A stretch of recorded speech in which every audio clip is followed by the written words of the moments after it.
Saudações a todas as pessoas que estão me assistindo neste exato momento. Eu sou Isaac Nicolau e venho aqui hoje para fazer uma resenha acerca do livro O Símbolo Perdido, do Dan Brown. Como vocês já devem ter notado pelos últimos vídeos, eu faço as coisas um pouquinho sem roteiro e nos últimos tempos eu não tenho gravado. Então, digamos que eu perdi o hábito que eu não tinha. Eu quebrei meu ritmo e agora preciso dar meu jeito de voltar aos trilhos. Mas, indo ao que importa, eu vou tentar ser o mais sucinto possível, dar o mínimo de spoilers, e daí depois eu falo alguma coisa sobre, com spoilers envolvendo, lá pro final. De qualquer forma, se eu falar, eu deixo bem claro na edição e tal, bem bonitinho como vocês já viram pelos últimos vídeos. O Símbolo Perdido é um romance investigativo que protagoniza o Robert Langdon, que é um personagem que é recorrente nos livros de romance investigativo do Dan Brown. Ele já apareceu em O Código da Vinci, Anjos e Demônios, alguma coisa assim, eu não lembro exatamente o nome, mas a questão é, há uma série de livros com esse personagem de caráter investigativo do Dan Brown, e o que fez com que o Dan Brown ganhasse uma fama e fizesse ele ser bem reconhecido foi o Código da Vinci. Eu não tenho o Código da Vinci, nem li ele. Eu fui direto pro Símbolo Perdido, que era o único que eu tinha. Inclusive, esse livro eu não comprei, eu ganhei ele de uma colega minha. Mas bom, voltando ao que realmente importa. Robert Langdon é um simbologista de Harvard que, neste livro, foi convidado por seu amigo Peter Solomon para fazer uma palestra de abertura num evento que estava relacionado aos museus Smithsonian, e foi bem de última hora assim. E ele aceita, e aceitando ele vai até o Capitólio, que é o lugar onde, em Washington, que é o lugar onde deveria acontecer esse evento, só que ao chegar no ambiente ele se depara com um grandíssimo nada. E é aí que o mistério se desenrola, a trama começa a acontecer. Porque ele recebeu uma chamada de seu amigo. Ele foi convidado a ir até aquele lugar. Ele foi convidado a ir até aquele lugar com algo especial, que eu não posso falar pelo menos não agora, porque é spoiler. E ele se vê num estado de curiosidade e perplexidade, porque ele foi convidado a ir até aquele lugar por um amigo que é prestigiado socialmente e um amigo que ele prestigia de modo particular. Então, ao chegar lá e ver que não tem nenhum evento acontecendo, que não há nada daquilo que havia sido combinado previamente, as coisas ficam um pouquinho confusas para o nosso camarada. E, bom, o mais que eu posso falar sem dar muito spoiler é isso. Assim como os outros livros do Dan Brown que envolvem o protagonista, Robert Langdon, ele vai deter em sua história diversos aspectos relacionados a enigmas, a quebra-cabeças, por assim dizer, se você forçar muita barra, e todos esses enigmas, no geral, eles estão relacionados a fatos históricos, a acontecimentos, a escultores, pintores renascentistas. Especificamente nesse livro eu estou falando agora, essa última parte. E, bom, eu posso citar como exemplo os quadrados mágicos do Albrecht Dürer. Eu não sei se o nome dele realmente é dito desta maneira, porque o nome dele é alemão. E ele é ele não é necessariamente um personagem, até porque ele não é escrito na história, descrito na história como um personagem, nem é citado nem nada, mas uma de suas obras está presente no livro para poder compor a atmosfera de enigma. E, bom, é isso. É isso. O que eu posso falar em geral. E, ademais, este é um excelente livro para você que gosta de curiosidades aleatórias inúteis. Só faz um fact-checking em algumas delas, as que você achar mais interessantes e que pensar, nossa, eu falaria isso numa conversa com alguém se o assunto surgisse. Você dá um fact-checking nela só para ter certeza, porque nem tudo no livro é verdade. Apesar de, uma das primeiras páginas, estar escrito fatos. Nessa parte aqui de fatos, ele começa a descrever algumas coisas que ele cita como verdade consabida e que são inegáveis. Lê o que está escrito para poder dar um embasamento melhor ao que eu digo. Em 1991, um documento foi trancado no cofre do diretor da CIA. O documento continua lá até hoje. Seu texto em código inclui referências a um antigo portal e uma localização subterrânea desconhecida. O documento também contém a frase "está enterrado lá, em algum lugar". Todas as organizações citadas neste romance existem, incluindo a franco-maçonaria, o Colégio Invisível, o Escritório de Segurança, o Centro de Apoio dos Museus Smithsonian e o Instituto de Ciências Noéticas. Todos os rituais, informações científicas, obras de arte e monumentos citados neste romance são reais. A questão é, não são.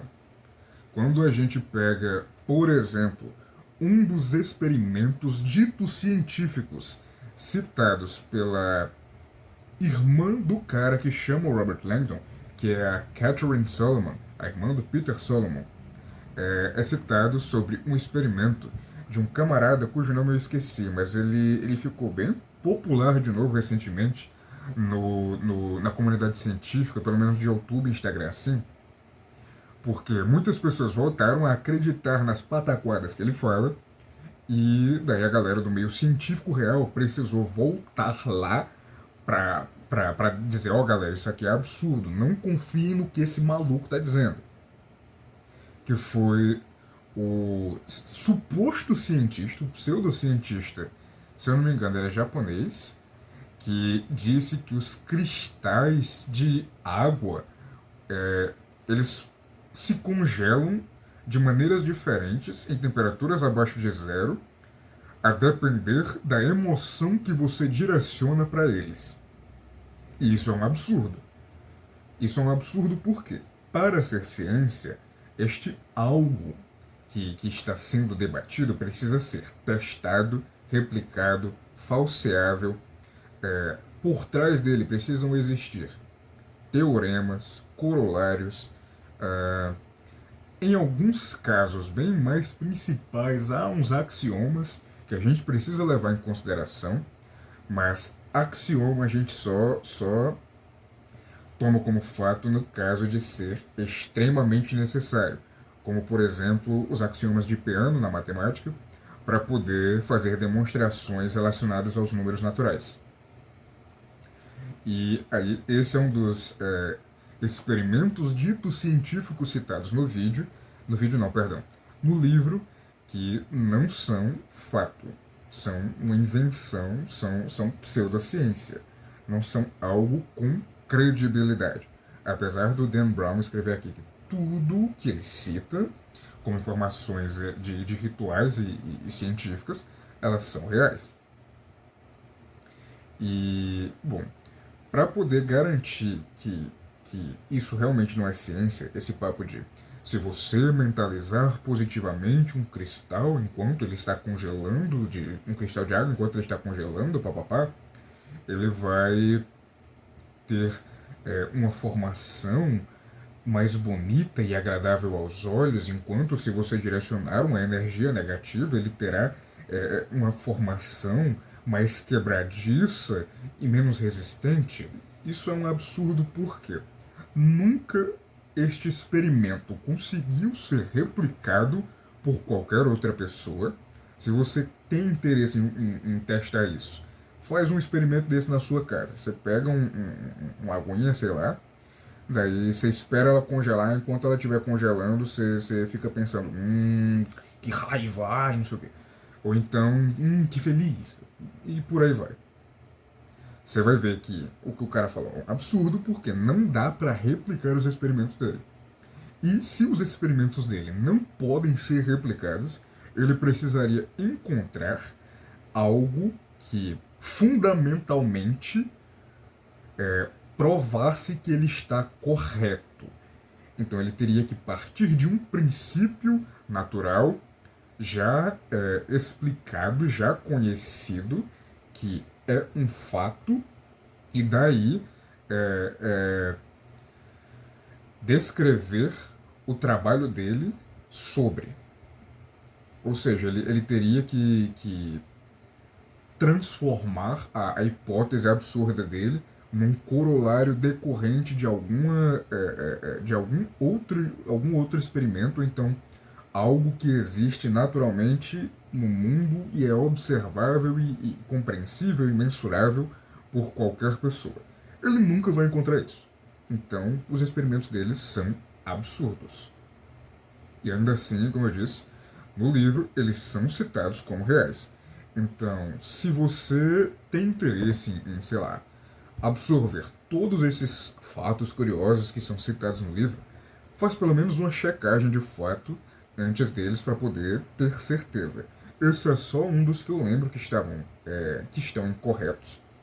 Mas existem diversos outros que são muito legais e que são fato. Como, por exemplo, a origem um conhecimento aleatório, tá? Como já diriam alguns amigos meus, é o momento cultura inútil. É, é o, a origem da gravata, a gravata que a gente põe no pescoço. No livro é citado que, na teoria, no consenso acadêmico, supõe-se que a gravata vem das fascálias, que, se eu não me engano, era um lencinho utilizado por sacerdotes em Roma para aquecer o pescoço. E daí, mais na frente, ele explica que, pelo menos, a etimologia da palavra gravata vem do francês, que é uma coisa tipo cravate, croate, quid, que nada mais é do que uma palavra que era usada para se referir aos mercenários croatas, que usavam um lencinho nas missões, sei lá, que eles precisavam realizar, e esse lencinho era para poder meter medo, intimidar. Então, está aí essa citação sobre caso você tenha interesse em absorver todos os fatos citados no livro, pelo menos faz uma checagem de fato, faz uma checagem no Google, sei lá, bem rapidinho sobre eles. Outra coisa, por exemplo, que não é fato, não é real, é sobre as ciências noéticas, sobre a ciência noética, que é dito, assim, em princípio, pelo que eu pude compreender pelo citado no livro, eu não fui muito atrás de pesquisar sobre ela, porque eu li e já pensei, isso aí é absurdo. A mesma coisa que aconteceu quando ele citou o experimento do camarada lá dos cristais de gelo. Eu li e pensei, não, isso aí é pseudociência. Não há como ser comprovado. Pode até ser comprovado algum resquício de hipótese que ele supõe no futuro bem distante, mas ainda assim vai ser bem longe de tudo aquilo que eles falam como mágico. E, continuando, pelo que eu entendi sobre ciências noéticas no livro, é uma pseudociência que supõe que a mente consegue, o pensamento, ele consegue interferir de fato no mundo real. Um conjunto de pensamentos fortemente direcionados de forma organizada poderia ocasionar em algum evento. E o livro tenta citar como indícios disso, mais uma vez, salvo engano, falados pela Catherine Solomon ou pelo Peter Solomon, que quando um grande grupo de pessoas está preocupado em alguma situação, ocorre que em diversas situações uma catástrofe se segue.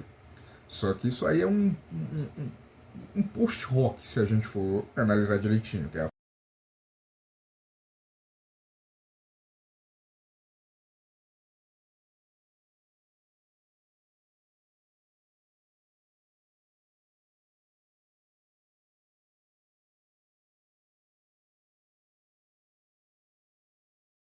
Em resumo, eu vejo A acontecendo, depois eu vejo B acontecendo. Então, erroneamente, eu concluo que A implica em B. Se A, então B. A é o causador de B. É uma suposição incorreta. As pessoas ficam preocupadas em diversas situações porque, em conjunto, lógico, porque alguma coisa aconteceu, como por exemplo uma quebra na bolsa de valores. A gente pode citar exemplo aí, 1929. Ou então, sei lá, um desastre natural que aconteceu na Ásia, ou então até mesmo perto da gente, na América.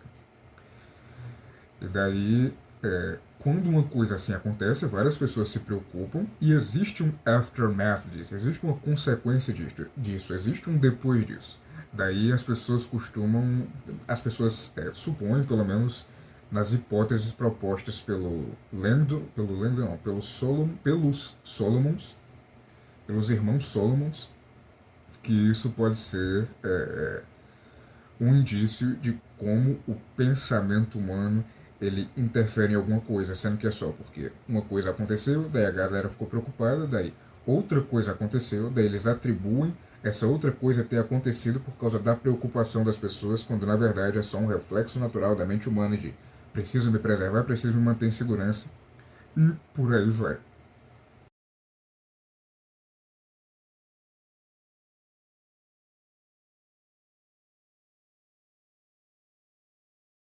Então, bom, o resumo sem spoiler eu acho que pode acabar aqui. Se você não tem mais interesse em saber outras coisas sobre o livro, pelo menos não de maneira mais detalhada, eu recomendo que saia.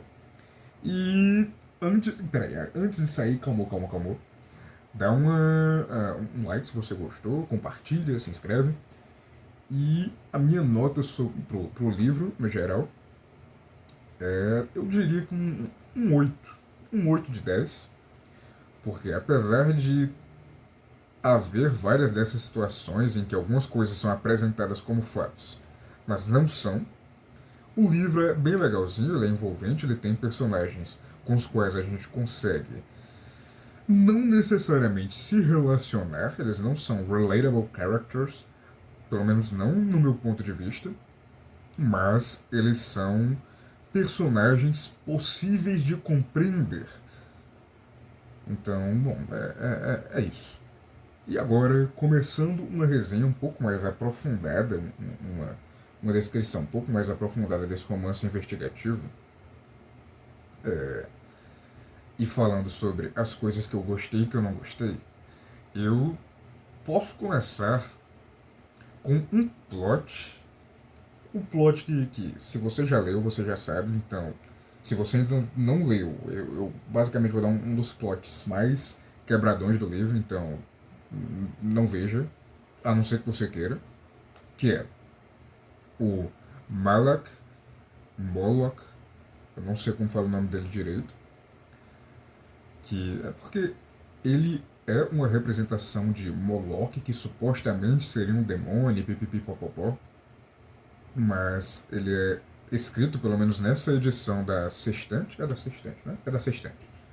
Porque eu só vi o símbolozinho aqui do lado e eu fiquei com medo de errar e ser, sei lá, outra coisa, mas enfim.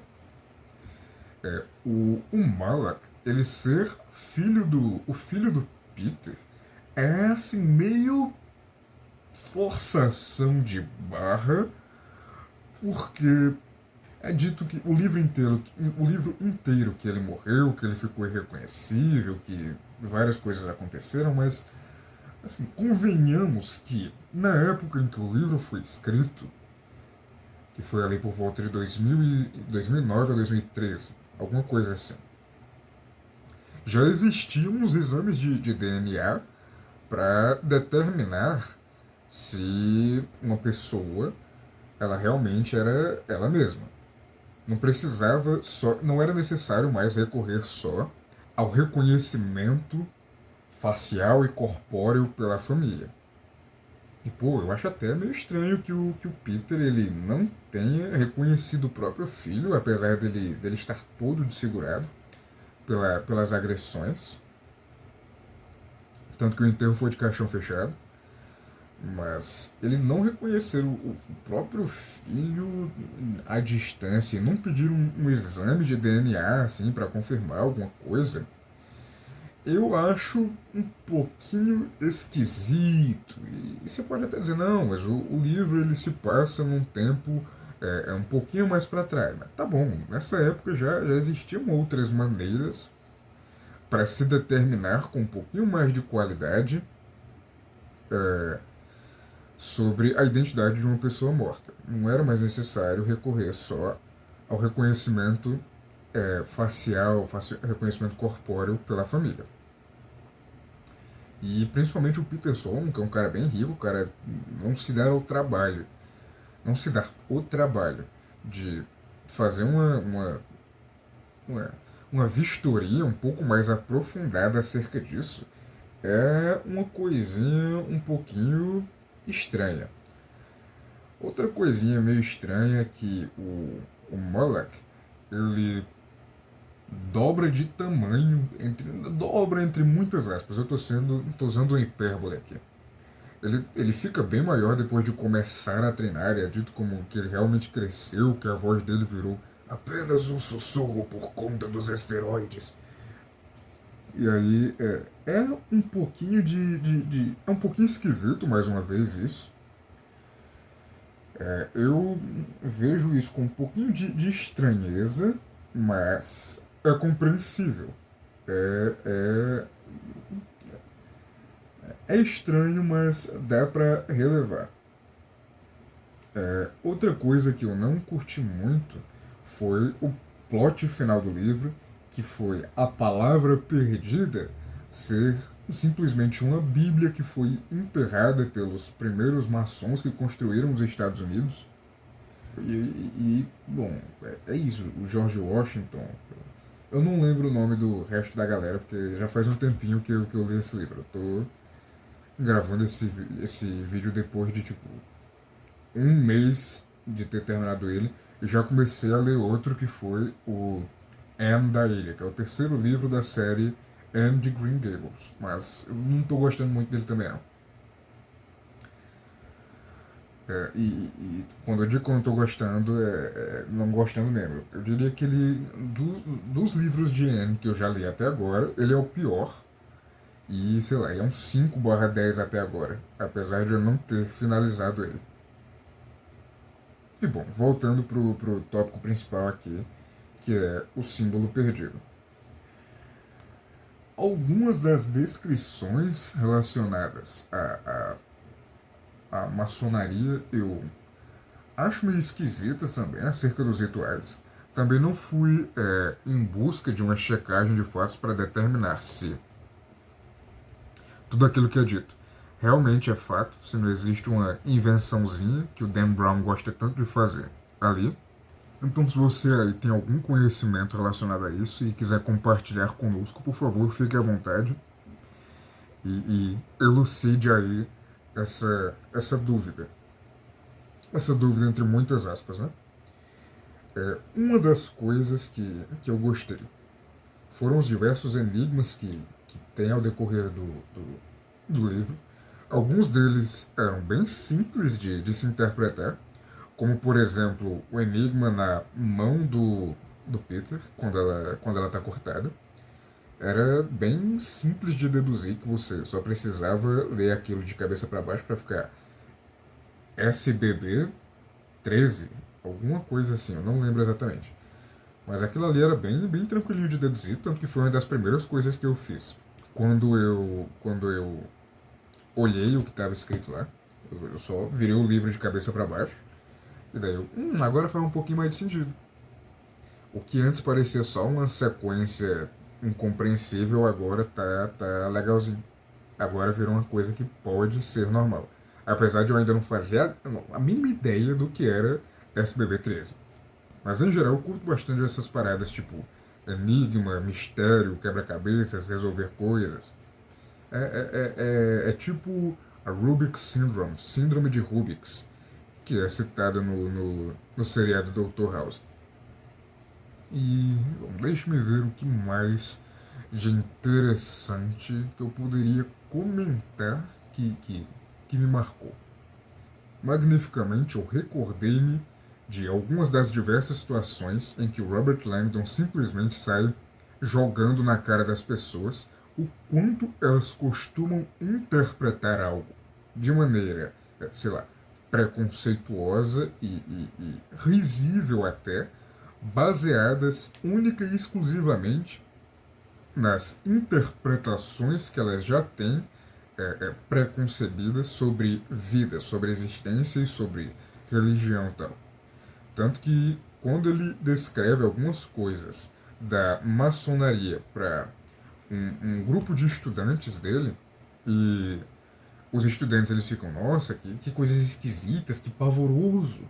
Ele joga na cara de todo mundo, ah, beleza, se vocês acham que isso é esquisito, é porque vocês ainda não conheceram minha religião. Quando vocês estiverem interessados, por favor, entrem em contato comigo. Na minha religião, a gente se ajoelha para um instrumento de tortura, come o corpo, a carne e o sangue do nosso líder religioso, do nosso salvador, nosso líder religioso maior, principal. A gente idolatra aquele instrumento de tortura, às vezes a gente até anda com ele no pescoço. E bom, é isso. Se vocês têm interesse, por favor, venham. Acontece todos os dias aos domingos, pela tarde, e se chama cristianismo. O cara dá um tapa na cara da galera de maneira muito inteligente e com classe. Por quê? Há de fato essa adoração a um instrumento de tortura, entre muitas aspas. Não, entre muitas aspas, o instrumento de tortura. Entre muitas aspas, a adoração. Que é a cruz, nos ritos religiosos. É comida, a comunhão, que seria a carne de Cristo, o corpo de Cristo, e é bebido o vinho, que seria o sangue de Cristo. E isso mais especificamente sobre o catolicismo e algumas de suas vertentes. Mas existem muito provavelmente alguns outros, sei lá, que são mais voltados para o protestantismo, que têm esses mesmos hábitos. Eu falo isso por experiência também, porque eu já fui cristão, eu já fui católico e católico principalmente, e segui outras vias de cristianismo. Hoje em dia eu sou ateu. E, bom, é isso. Eu posso falar com conhecimento de causa, pelo menos na minha humilde opinião, porque eu já passei por isso, eu já vivi isso a maior parte da minha vida. E, no mais, o que eu tinha a comentar sobre o livro era isso. Já citei os pontos que eu achei melhores, os pontos que eu não achei tão legais assim. Eu não precisei descrever toda a história do início ao fim para para ter coisa para falar no vídeo. Enfim. Muito obrigado para você que assistiu até aqui. Se você gostou dos meus comentários acerca do livro, se você gostou da maneira como eu trouxe a minha experiência, a descrição acerca dela, acerca da história, curte, se inscreve, compartilha com alguém que você acha que também vai se interessar. E, bom, é isso. Até a próxima.